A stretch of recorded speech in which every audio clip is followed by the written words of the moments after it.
hearing from the Tulsa County Sheriff, who says that they're seeing an increase in ICE detainees in their jail. NewsChannel 8's Tanya Motorzitsky also spoke with an immigration attorney on if immigrants' rights are being violated in the process. And at the rate that the federal government is currently cracking down on illegal immigration, space has become a big-time commodity. More than 200 immigrants are being held in the Tulsa County Jail. But according to the jail inmate roster, most of them just say hold ICE, with some of their detainees not having any crime listed. These are individuals that have been arrested for state crimes, so we don't enforce in terms of knocking on people's doors or actively enforcing immigration. We do not engage in that. Tulsa County Sheriff Vic Regalado says half of the ICE detainees are from Tulsa County and the other half from outside the county. With 208 immigrants currently in jail, he says they have the capacity to hold 300. That's part of their 287G program. That program is for people who commit a crime and are here illegally. He says when they get an ICE hold, they keep them for 72 hours before they're moved.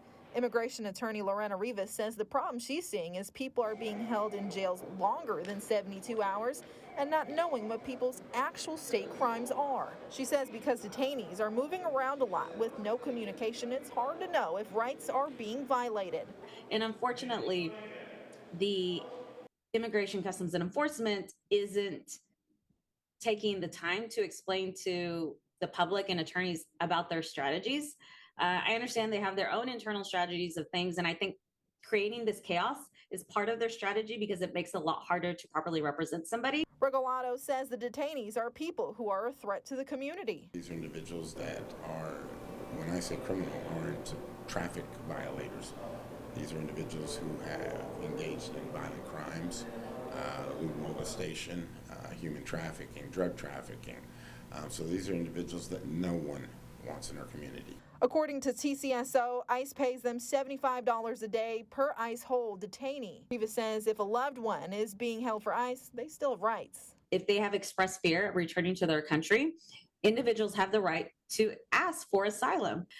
Further, if they are in removal proceedings and not subject to a rapid deportation order, then they are entitled to a court hearing. They are entitled to ask for a bond to try to get released.